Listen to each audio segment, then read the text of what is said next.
author of one of the best-known books of poetry, Elegant Sonnets and Other Poems. Please welcome Charlotte Smith. Hello, Charlotte. Hello. Congratulations on your poetry. Thank you. Can you please tell us a little bit about one of the poems? Okay, yeah. I think I want to talk about The Dead Beggar. It's a poem that's had a lot of impact on my life.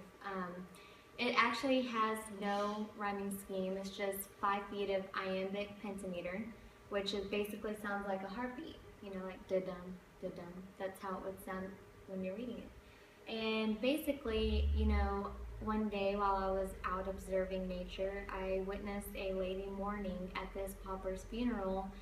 And I just really wanted to get the message across that why mourn now? You know, he's gone. He's in a better place now. Now that, you know, his misery is over with, you should be happy. You know, so that's just the service of it. It also has some political meaning behind it as well. Well, when we return, you can tell us about that political meaning. And we're back here with Charlotte Smith. She's going to explain to us how politics affected her poem, The Dead Beggar. Well, first of all, it affected me personally. I grew up with a comfortable amount of money. However, when I was 16, my father forced me to marry a man that I didn't love. He was a womanizer, he was abusive, and he threw all of our money away. And in fact, when his father passed away, we were supposed to inherit a lump sum of money, but the government withheld it from us. That's how we landed in debtor's prison. And now I had to turn to writing to help get us out. That's just awful, Charlotte. Is that the only reason politics played a role in this piece? No, I mean, we had to flee to France, and, you know, it wasn't so much the British politics, it was the French politics that inspired this piece, because they went through a 7-year war, and that left them in major debt. After that, it was followed by several years of bad harvests, and so therefore the prices of the food went up, and from there it just spiraled out of control. And from my understanding, isn't this when the government attempted to make divisions for the parish of the church, and each parish was responsible to help the poor and make sure that they weren't neglected? Yeah, they were called civil parishes, and they came up with a system that was called the Speed-Himlin system, but I mean, obviously it didn't work. I mean, look at the pauper at the funeral. He was supposed to have a parish in charge of him, but he was neglected, therefore he died. And I want to know who was the parish that was supposed to be in charge of him, and why isn't he being held accountable for his action? You know, in the poem, that's why I described the parish as being cold and reluctant. You also wrote, "Death vindicates the insulted rights of man." What did you mean by that? Well, I believe that all men were created equal, you know, and so why are the aristocrats living so lavishly while the poor are starving to death? You mentioned that the wretched living knew not where to rest. You even call him an outcast. Can you explain farther? Well, if you think about it, the kings and queens have a castle that have hundreds of rooms in it. This poor man has to sleep on cobblestone. You know, no one deserves to be treated like an outcast and treated like that. And then you have the Reign of Terror with King Louis XVI and his Committee of Public Safety that kills anyone and everyone that doesn't believe in absolute monarch. I mean, how narcissistic. While him and Queen Antoinette live in their castle spending all the poor people's money, I mean, eating all the crops and not sharing. So you're not a fan of King Louis XVI and Queen Marie Antoinette? Absolutely not. I mean, have you seen how Queen Antoinette dresses and how big her hair is?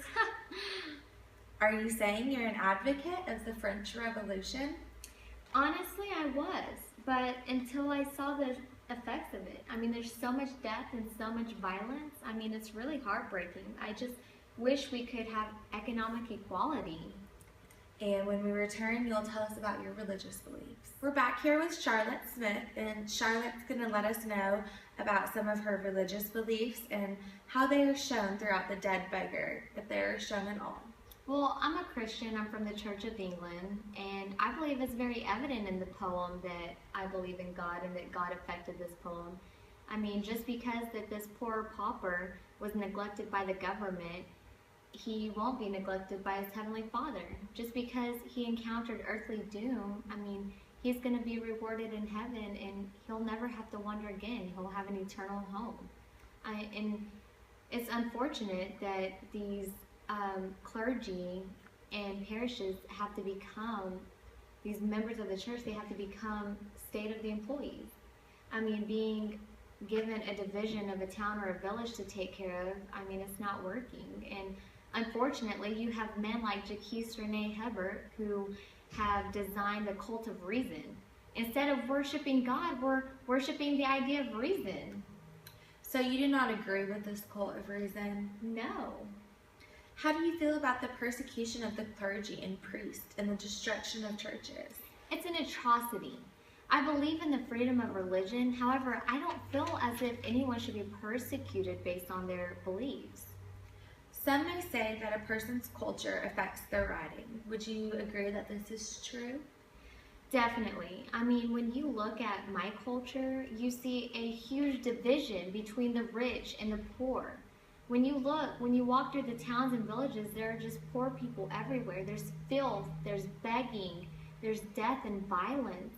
While the rich are living in their lavish homes with their perfumes and their lace, going to shows and doing whatever they want. They turn a blind eye towards all this poverty and what's going on in society. So your work has influenced many people. It has even influenced William Wordsworth. Why do you think that is? Why do you think that readers from all over find pleasure in reading this poem? Well, I believe the people find this piece aesthetically pleasing are the people that desire a change, that want equality in economics and social class, you know. I am able to paint a romantic and scenic picture with my words, and for number one, William Wordsworth definitely appreciates that.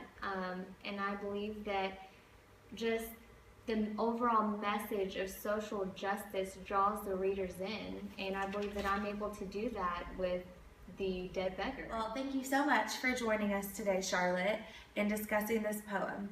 Hopefully, you can inspire the change you want to see in society. Thank you. So this is our bibliography, and as you can see, we just cited all the sources that we even looked at. This is the one that we found a lot on the French Revolution and also information on the parishes. And this was our primary source that we found the poem in, and we actually found a lot of information about the time period, which is our textbook. And these are just some other sources that we found on the database over the biography of Charlotte Smith.